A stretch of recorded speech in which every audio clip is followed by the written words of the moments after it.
Assalamualaikum warahmatullahi wabarakatuh. Shalom, Om Swastiastu, Namo Buddhaya, salam kebajikan dan salam sejahtera bagi kita semua. Kami dari kelompok 3 akan membahas tentang revisi Undang-Undang TNI dalam perspektif Pancasila. Saya Iza Farah Nabila dengan NIM 230210204192.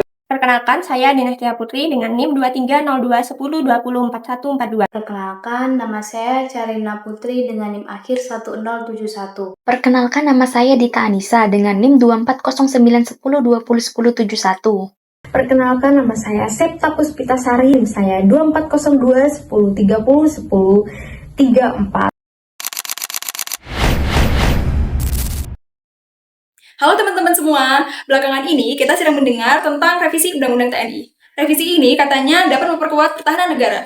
Tapi di sisi yang lain, banyak yang bertanya apakah kebijakan ini sudah sesuai dengan nilai-nilai Pancasila. Yuk kita bahas bareng-bareng dari sudut pandang Pancasila.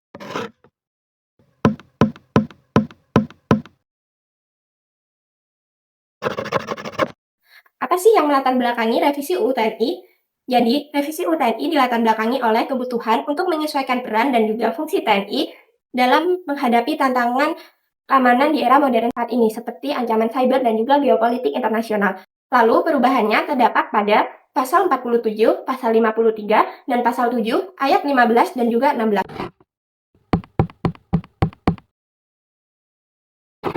Perubahan signifikan terdapat pada pasal 47 yang mengatur mengenai penempatan prajurit TNI aktif dalam kementerian ataupun jabatan sipil. Sebelumnya, prajurit TNI hanya dapat menduduki jabatan sipil setelah pensiun ataupun mengundurkan diri dari jabatan aktif TNI-nya. Setelah revisi Undang-Undang TNI ini, terdapat 14 jabatan sipil maupun kementerian yang dapat diduduki oleh prajurit TNI aktif.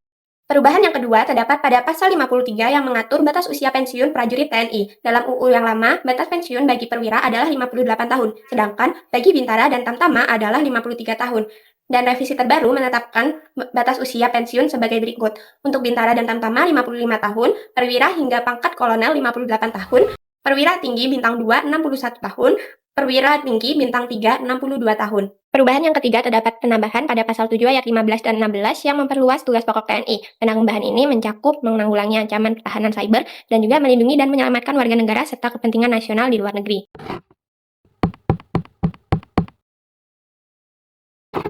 Nah, sila pertama yaitu ketuhanan yang Maha Esa. Seperti yang kita ketahui bahwa manusia memiliki hak untuk menentukan kepercayaannya masing-masing.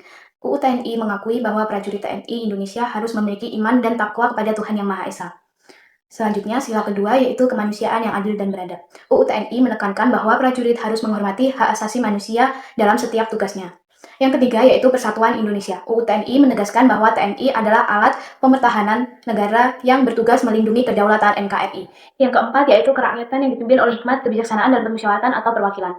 TNI berada di bawah kendali sipil yang demokratis, yaitu Presiden sebagai pemegang tertinggi atas angkatan bersenjata. Hal ini mencerminkan prinsip musyawarah dan demokrasi, di mana kekuatan militer tidak mendominasi kehidupan politik, namun tunduk pada pemerintahan yang sah.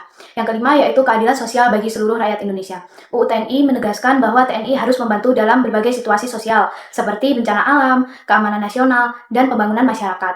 Hal ini menunjukkan bahwa peran TNI dalam mendukung kesejahteraan rakyat yang sejalan dalam prinsip keadilan sosial dalam Pancasila. Kesimpulan secara keseluruhan, UU TNI sesuai dengan Pancasila karena mengakui nilai ketuhanan dan moralitas, menghormati hak asasi manusia dan nilai-nilai kemanusiaan, berperan dalam menjaga persatuan dan kedaulatan negara, tunduk kepada sistem demokrasi yang dipimpin oleh pemerintahan sipil, berkontribusi dalam keadilan sosial melalui operasi non-militer yang mendukung kesejahteraan masyarakat. Namun, dalam implementasinya ada tantangan seperti potensi pelanggaran HAM dalam operasi militer, keterlibatan oknum dalam politik, atau penyalahgunaan kewenangan. Oleh karena itu, pengawasan terhadap TNI perlu terus dilakukan dan tetap sesuai dengan nilai-nilai Pancasila dan demokrasi.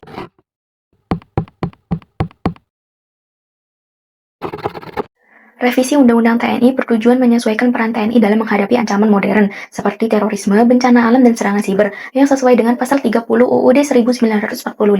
Revisi ini juga mendukung penguatan industri pertahanan dalam negeri, berdasarkan Undang-Undang Nomor 16 Tahun 2012, serta memperjelas kewenangan TNI dalam OMSP, tanpa melanggar batas konstitusional. Hal ini sejalan dengan prinsip keamanan dan kesejahteraan rakyat yang terkandung dalam Pancasila.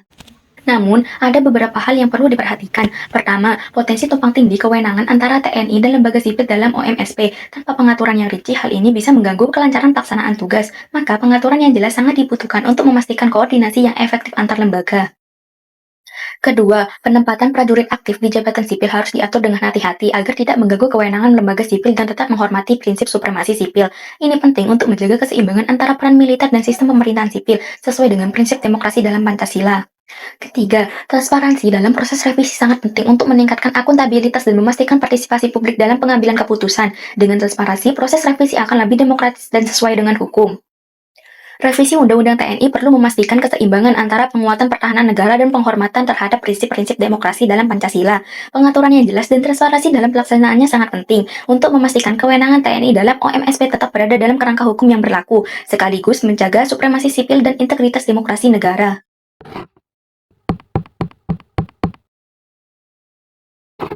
Alternatif solusi yang pertama adalah pemerintah harus memberi aturan atau kebijakan PP Perpres yang membatasi TNI di luar fungsi pertahanan supaya tidak tumpang tindih dengan lembaga sipil. Kedua adalah pengawasan yang ketat. DPR dan lembaga independen seperti Komnas HAM harus diberi kewenangan yang lebih untuk mengawasi TNI di luar fungsinya atau di luar kerjanya non-militer. Supaya apa? Supaya mencegah terjadinya penyalahgunaan kekuasaan tersebut.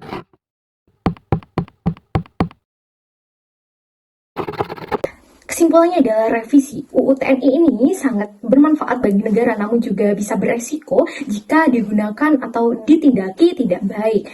Maka diperlukan pengawasan dan juga aturan yang ketat supaya TNI ini dapat bisa dalam pengawasan yang jelas dan juga masih terlibat di pertahanan, bukan di kekuasaan tersebut.